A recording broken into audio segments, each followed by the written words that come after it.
मित्रों, क्या यशस्वी जायसवाल स्वार्थी हैं? क्या वो अपने लिए खेलते हैं? क्या उन्हें टीम की हार और जीत से कोई अंतर नहीं पड़ता? ये सारी बातें मैं नहीं बोल रहा हूं, बल्कि सोशल मीडिया पर कुछ लोग यही सारी बातें लिखकर यशस्वी की आलोचना कर रहे हैं। लगातार उनके ऊपर प्रहार किए जा रहे हैं, उल्टी सीधी बातें बोली जा रही हैं। ये सब इसलिए किया जा रहा है क्योंकि यशस्वी कल 35 रनों पर आउट हो गए।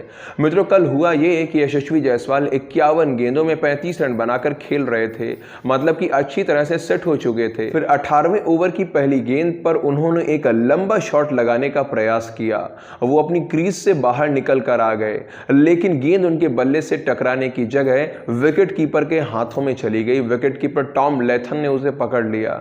अब जब तक यशस्वी जायसवाल अपनी क्रीज पर वापस आते, लैथम ने उन्हें स्टंप आउट कर दिया। अब जैसे ही यशस्वी जायसवाल आउट हुए, कुछ लोगों ने उनकी आलोचना करना शुरू कर दिया। अब कुछ लोग थे जो वास्तव में यशस्वी के आउट होने से दुखी थे, तो वो ये कह रहे थे कि भाई इस तरह से नहीं खेलना चाहिए था, भारतीय टीम काफी पीछे चल रही है, हमें धीरे धीरे आगे बढ़ना चाहिए था, इतने लंबे शॉट की क्या जरूरत थी। लेकिन कुछ लोग आलोचना नहीं कर रहे थे, बल्कि यशस्वी को दोषी बताने में लगे हुए थे, उन्हें आरोपित कर रहे थे, उन्हें स्वार्थी बोल रहे थे, कह रहे थे कि ये तो खिलाड़ी टेस्ट खेलने लायक है ही नहीं, या तो इस खिलाड़ी को टेस्ट मैच खेलना नहीं आता है, या फिर इसे भारतीय टीम की हार और जीत से कोई अंतर नहीं पड़ता है, नहीं तो ऐसा शॉट कभी नहीं लगाता। अब ये जो भी लोग यशस्वी के ऊपर सवाल उठा रहे हैं, उन्हें स्वार्थी बोल रहे हैं, मैं उनसे यही कहना चाहूंगा कि आलोचना करने से पहले देख लिया कीजिए कि आप किसके बारे में बोल रहे हैं, क्या बोल रहे हैं, क्या 1% भी सच्चाई है आपकी इन बातों में। मित्रों, यशस्वी जायसवाल ने अपने अभी तक के बहुत ही छोटे से टेस्ट कैरियर में ऐसी ऐसी उपलब्धियां प्राप्त कर ली हैं, ऐसे ऐसे रिकॉर्ड बना दिए हैं, जिन्हें कि तोड़ पाना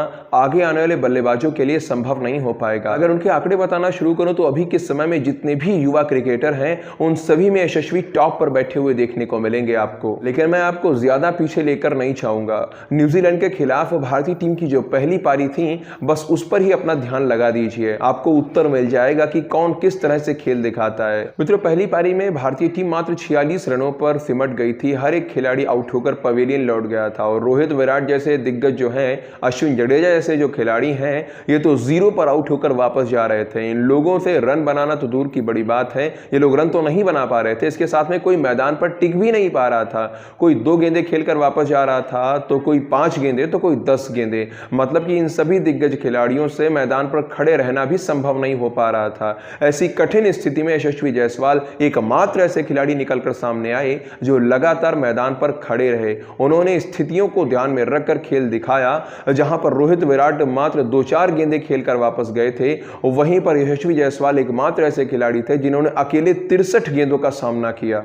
मतलब कि 10 ओवर और 3 गेंदों तक वो न्यूजीलैंड की खतरनाक गेंदबाजी को झेलते रहे और मैदान पर खड़े रहे। तो ऐसे खिलाड़ी के लिए कुछ लोग स्वार्थी जैसे शब्दों का प्रयोग कर रहे हैं, और न जाने कौन कौन से शब्दों बोले जा रहे हैं, और ये बिल्कुल भी ठीक नहीं है। और केवल न्यूजीलैंड के खिलाफ मैच की बात नहीं है। अगर आप लोग ध्यान दीजिए तो बांग्लादेश के खिलाफ खेला गया हमारा पहला टेस्ट मैच याद कर लीजिए, जो कि चेन्नई के चपॉक स्टेडियम में खेला गया था। पहली पारी के अंदर वहां भारतीय टीम बहुत बुरी स्थिति में पहुंच गई थी, टीम लड़खड़ा गई थी, और रोहित से लेकर विराट और शुभमन गिल ये सभी जल्दी जल्दी आउट होकर वापस चले गए थे। कुछ वैसी ही स्थितियां बन गई थी, कुछ वैसा ही चल रहा था जैसा न्यूजीलैंड के खिलाफ पहली पारी में देखने को मिला था। वहां भी एक खिलाड़ी था जो आउट नहीं हुआ था, जिसने स्थितियों को देखकर खेलना शुरू किया और अंत तक टिका रहा, और वो खिलाड़ी कोई और नहीं बल्कि यशस्वी जायसवाल ही। उन्होंने बड़ी ही सूझबूझ के साथ अपना अर्धशतक पूरा किया था। वो तो समय के साथ मैदान बल्लेबाजी के लिए अनुकूल होता चला गया, तब जाकर कहीं अश्विन और जडेजा ने अच्छी पारियां खेलकर दिखाई थी। नहीं तो मित्रों, जिस समय यशस्वी जायसवाल खेल रहे थे, वहां पर 5 या 10 रन बनाना या फिर 10-12 गेंदें भी खेल पाना कठिन हो रहा था। अगर आप भूल गए हैं, आपको कुछ याद नहीं आ रहा है, तो आप हाइलाइट्स देख लीजिए जाकर, या फिर पूरा मैच वापस से देख लीजिए, आप समझ जाएंगे। तो मात्र एक मैच के अंदर किसी से अगर कोई गलती हो भी गई है, तो उसे स्वार्थी बोल देना ये कहां तक उचित है, कहां तक अन्याय है। और मैं इसको गलती भी नहीं मानता। यहां यशस्वी को जब लगा कि स्थितियां ठीक हैं, उनके पक्ष में हैं, रोहित के बल्ले से भी रन आ रहे हैं, वो भी खेल पा रहे हैं, इसीलिए वो आगे निकल कर आए और बड़ा शॉट लगाने का प्रयास किया। लेकिन दुर्भाग्यवश वो गेंद उनके बल्ले से टकरा नहीं पाई और उन्हें वापस जाना पड़ गया।